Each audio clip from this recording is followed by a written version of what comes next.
الحق سبحانه وتعالى في القرآن. بسم الله الرحمن الرحيم.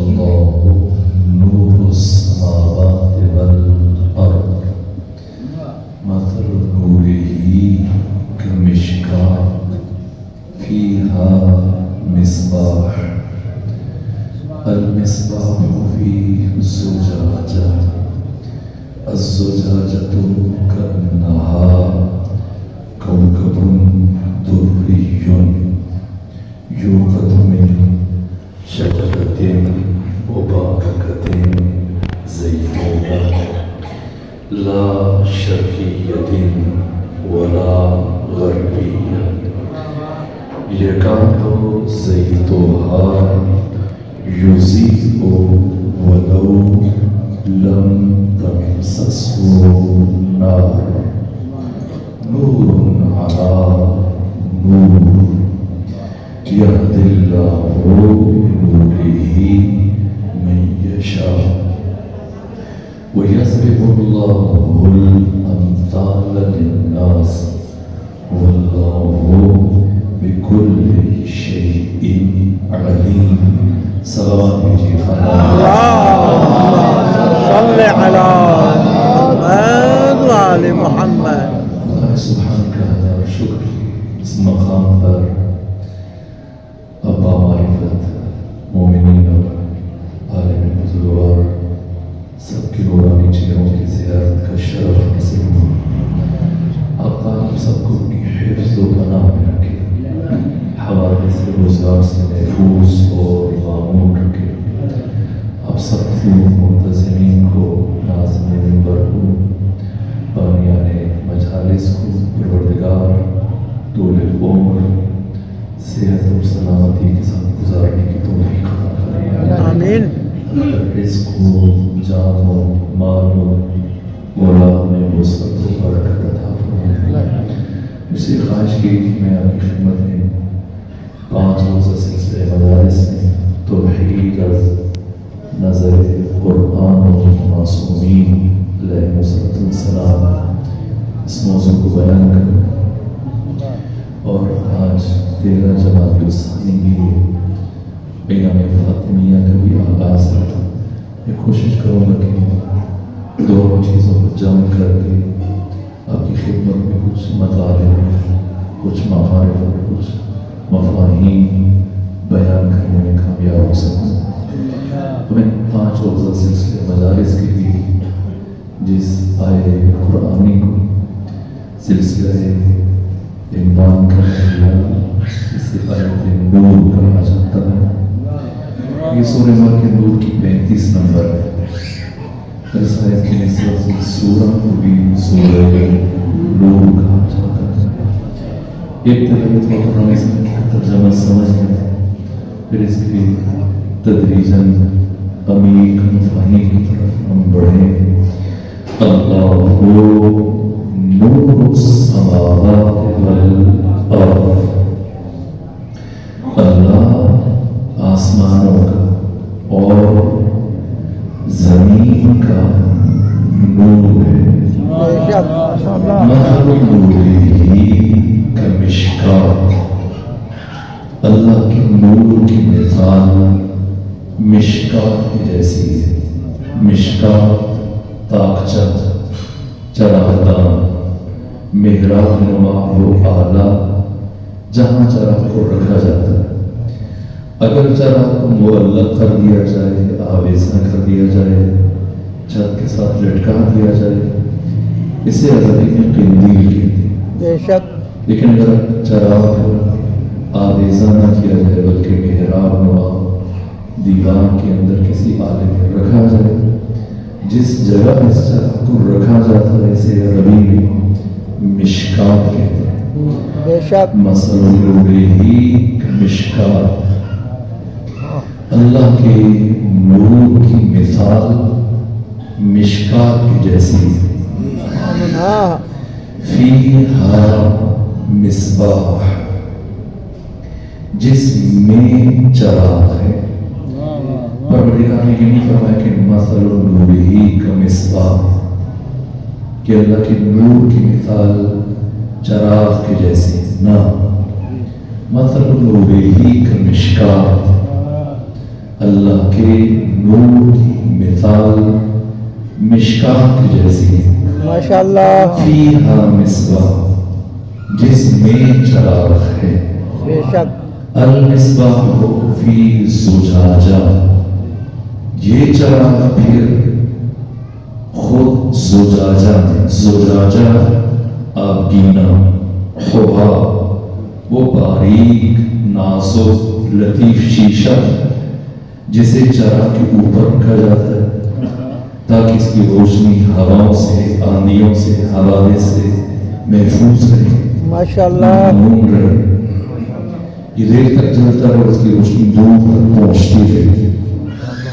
اس شیشے کو عربی میں زجاجہ کہا جاتا ہے۔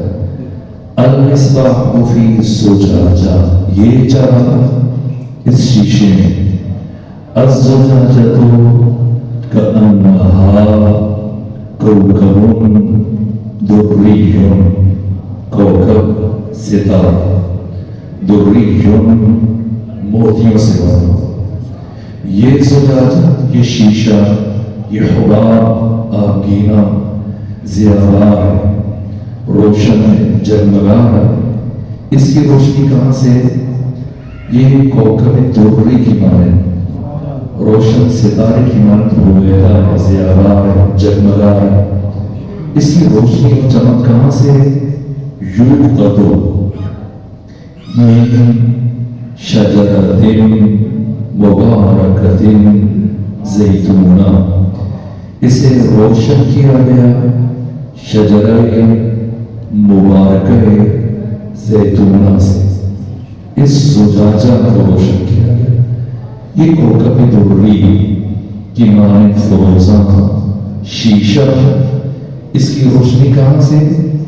یوقد من شجرۃ مبارکۃ زیتونہ، اس شجرہ مبارکہ زیتونہ سے روشن کیا گیا۔ یہ شجرہ مبارکہ زیتونہ کہاں ہے؟ لالا موسیٰ میں، گجرات میں، جیلوں میں، لاہور میں، یا پھر پنجاب سے باہر کسی اور شہر میں؟ نہ، لا شرقیت ولا غربیہ، نہ یہ شرقی ہے نہ یہ غربی ہے۔ روم کا ایک حدیث ابتداء کلام میں شجرہ زیتونہ سے منسلک درس کرتا، اسے حبر الامہ عبداللہ ابن عباس ختمی مرتبہ سے نقل کیا کہ آقا ختمی مرتبہ فرماتے کہ روح زمین پر شجرہ زیتونہ، درخت زیتون، وہ واحد درخت ہے کہ اللہ نے جس کے گھر میں شفا رکھی اور اسے دوا کے طور پہ استعمال کیا جا سکتا ہے، اور اس کے استعمال میں کسی طرح کا کوئی ضرر نہیں، نقصان نہیں۔ باقی کوئی بھی چیز ہے جہاں پر مثبت پہلو رکھتی ہے، فائدہ رکھتی ہے، وہاں بعض افراد کے لیے نسبی اعتبار سے کم اس میں نقصان چلا جاتا ہے۔ پیغمبر فرماتے ہیں کہ شجرہ زیتونہ واحد درخت ہے جس کے پھل میں پروردگار نے شفا رکھی اور اسے دوا کے طور پر استعمال کیا جا سکتا ہے۔ پھر آگے فرماتے ہیں یہاں تک کہ پروردگار نے اس کے پتوں میں بھی شفا رکھی اور اس کے پتوں کو دوا کے طور پر استعمال کیا جا سکتا ہے۔ پھر آگے فرماتے ہیں کہ حق تعالیٰ نے اس درخت کی لکڑی میں بھی شفا رکھی اور اسے بطور دوا استعمال کیا جا سکتا ہے۔ پھر بزرگ مبارک ختمی مرتبہ فرماتے ہیں کہ اگر اس درخت کی لکڑی کو جلا دیا جائے تو اس لکڑی کی راکھ میں بھی پروردگار نے، اللہ نے انسانوں کو اور اسے دوا کے طور پہ استعمال کیا جا سکتا ہے۔ چونکہ آج ایام فاطمیہ کی شروعات شب شہادت صدیق کبریٰ سلام اللہ علیہ، تو ایک جملہ ایسی ذہن میں آتا ہے، پھر آگے بڑھوں اور آیت کا ترجمہ مکمل کروں۔ اس طرح کی خصوصیات سے متعلق اگر ہم سرچ کریں گے ڈیجیٹل مٹیریل جو آپ کے ہاتھوں میں موبائل سے، سوشل میڈیا پہ، دیگر ذرائع سے خود سرچ کریں تو ماہرین نباتات نے بیان کیا کہ دنیا کا واحد درخت کہ جو صرف پاک اور طاہر اور طیب جگہ پر کاشت کیا جا سکتا ہے، چاہے آپ زمین زرخیز ہے یا کھاد ڈالیں پانی وقت پر، لیکن اگر اس جگہ پر آلودگی ہو، کثافت ہو، نجاست ہو تو یہ درخت مرجھا جائے گا، یہ درخت کاشت نہیں کیا جا سکتا۔ اگر آپ کی بات نہ پہنچی ہو تو علم الاعداد میں اگر ہم دیکھیں تو خود درخت زیتون سے متعلق جو ماہرین نباتات نے درج کے لکھا ہے کہ یہ 900 سال تک پھل دیتا ہے۔ علم الاعداد میں صفر کی حیثیت نہیں ہے، اگر آپ صفروں کو ہٹا دیں تو پیچھے 9 بن جاتا ہے، اور 9 عدد ہے صدیقہ کبریٰ سیدہ زہرا سے ماشاءاللہ۔ یوخذ من شجرۃ مبارکۃ زیتونہ، اسے روشن کیا گیا شجرہ مبارکہ زیتونہ سے۔ یہ شجرہ مبارکہ زیتونہ کہاں ہے؟ لا شرقیت ولا غربیہ، نہ یہ شرقی ہے نہ یہ غربی ہے۔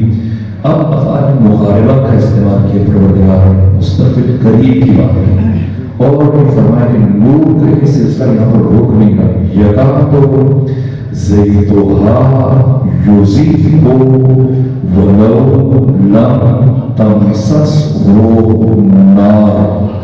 قریب ہے کہ شجر مبارکہ زیتونہ کا جوہر، اس کا سلالہ، اس کا اسارہ، اس کا رس، اس کا نچوڑ قریب ہے کہ شعلہ ہو جائے، جگمگا ہو جائے، چمکنے کے لیے روشن ہو جائے، لیکن اسے جلنے کے لیے اور چمکنے کے لیے آگ کی ضرورت نہیں، جو کہ یہ نور ہے، اور نور نار سے بے نیاز ہوتا ہے۔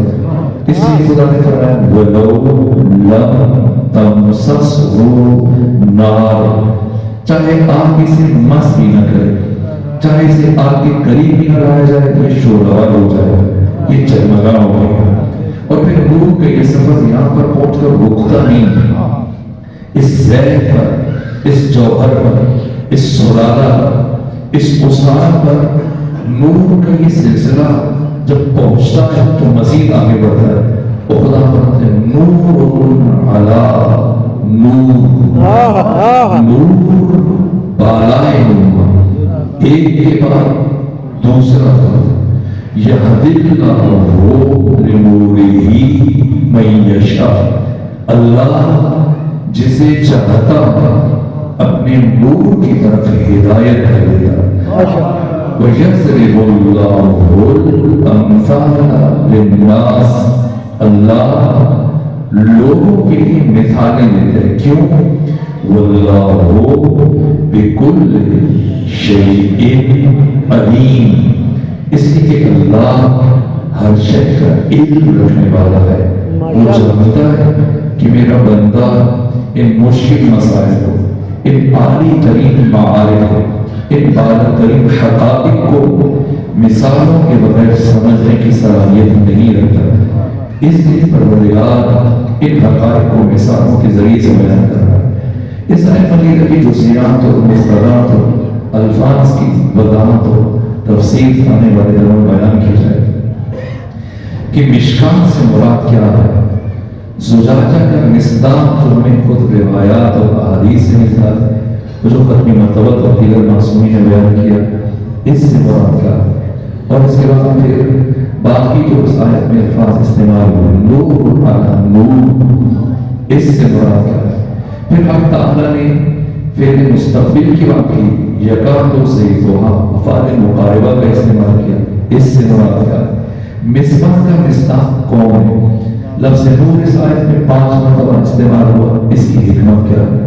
لفظ مصباح 2 مرتبہ استعمال ہوا، اس کی حکمت کیا ہے؟ لفظ زجاجہ 2 مرتبہ استعمال ہوا، اس کی حکمت کیا ہے؟ خود یہ آیت قرآن مجید کی عجائبات میں سے آیت ہے، اس میں خود اس درجہ استعارہ ہے کہ قرآن مجید کی کسی اور آیت میں آپ کو اتنے استعارے نظر نہیں آئیں گے۔ آج میں بزرگوار تشریف فرمائے، آپ دیکھیں جب کسی چیز کی دوسری چیز کے ساتھ تشبیہ دی جاتی ہے کہ زید شیر جیسا، زیدن کالاسد، ایک رکن ہے مشبہ، ایک رکن ہے مشبہ بہ، ایک ہے آدات و تشبیہ، وہ حروف، الفاظ، کلمات، جن کے ذریعے سے آپ ایک چیز کی دوسرے کے ساتھ مثال دیتے ہیں، تشبیہ دیتے ہیں۔ اگر ایک کو حذف کر دیا جائے، مشبہ کو ہٹا دیا جائے، مشبہ بے کو ہٹا دیا جائے، آداب و تشبیہ کو ہٹا دیا جائے، اسے استعارہ کہتے ہیں۔ یہاں قرآن مجید کی اس آیت میں استعارہ در استعارہ، اعجاز در اعجاز، ان مطالب کو، ان معارف کو، ان معانی کو جیسے جیسے مجھے محسوس ہوا کہ اس حد تک ہم ان چیزوں کو بیان کر سکتے ہیں، اپنی خدمت میں بیان کرتے چلے جائیں۔ آج چونکہ ابتدائی نشست ہے، ابتدائی گفتگو ہے، تو یہی اس لفظ سے آغاز کرتے ہیں کہ آیت مجیدہ کا آغاز جس لفظ سے پروردگار نے فرمایا اللہ نور السماوات والارض۔ نور کا مفہوم کل آپ کی خدمت میں عرض کریں گے کہ نور کا لغت میں، ادبیات میں، عربی ڈکشنریوں میں کیا معنی کیا گیا ہے، حکمت و فلسفہ میں اس کا کیا معنی کیا گیا ہے، اصطلاحی معنی اس کے کیا بیان کیے ہیں مرحوم ملا صدرہ نے، علامہ سید محمد حسین طباطبائی نے، عرفاء نے، فلسفیوں نے، حکماء نے، اہل علم و دانش نے اس کے کام کیا معنی بیان کیے، اہل بیت نے کیا معنی بیان کیے۔